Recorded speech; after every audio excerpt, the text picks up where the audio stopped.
Okay, this time around we are going to be doing a Phane Wraith from the compendium, as you can see right here. So let's copy that text and move it off to the side so we can follow along like we did in the last video. And in the F4 we will paste in the text and say OK. And here we go with the first new feature of SL14, which I'd like to explain. It wants to know when the regeneration will stop for a round. As you know, with undead, regeneration gets typically arrested when they take radiant damage. So we'll click that and say, okay, by the way, if it doesn't stop on anything for monsters, which the regeneration keeps going, doesn't matter what damage it takes, just leave all these blank, unchecked, and say okay. And it will encode that. So there we go with the player token. You know the drill here. We go to the properties, make sure they're properly encoded, which those are. And we got lucky here, actually. This is an MM1 monster, but it did really good job with the hash marks here. They're all at the beginning of each power description here. So we lucked out there. That's good. We'll say okay. And now we go with the usual import monster. This first one is pretty straightforward, so let's just say okay on that one. It does indeed weaken, as we can see from the text. By the way, it also pushes tokens away, so it will make that as an ABOS power, so remember to use the ABOS to where the tokens will be pushed if the creature does in fact hit. So this one is a Ray of Temporal possibility. This is actually pretty interesting. It will detect the initial restrained state, but it also detects the after effect. It will encode that as well. It'll slow you after the restraint is over.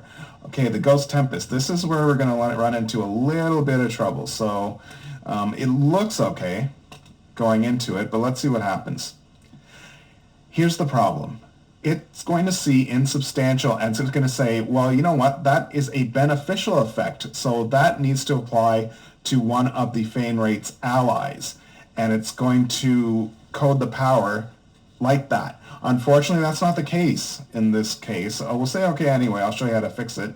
Weakened, yes, but the victims get weakened and insubstantial, so we'll learn how to fix that.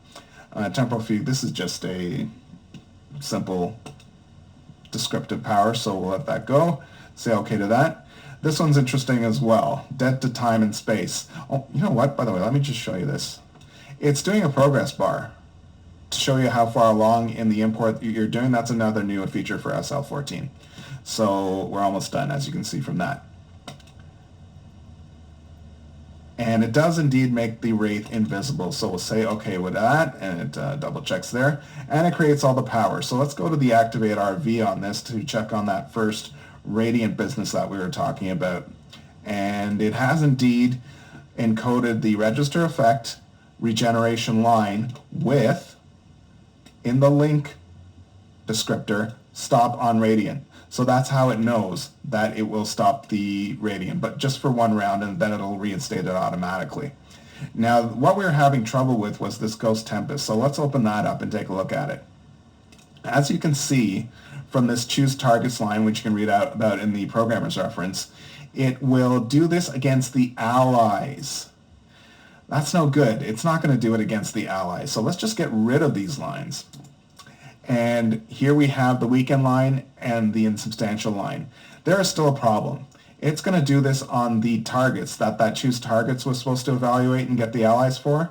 It's not. It's going to do it on this all hits. So let's copy this and replace the targets with all hits. So now it'll do it on both. But you know what would be nice if we can link these two together. So let's say link equals, on the second one, get the name of the first effect, which we're going to link it to, and say paste right there, and that will link the two together. So when one ends, the other will end as well. Finally, let's look at Dead to Time and Space.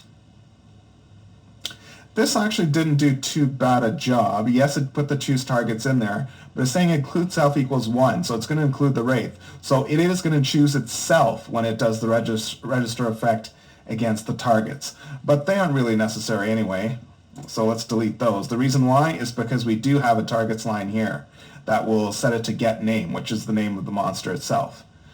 And that's pretty much there is to it for fixing, and we're ready to go with this guy.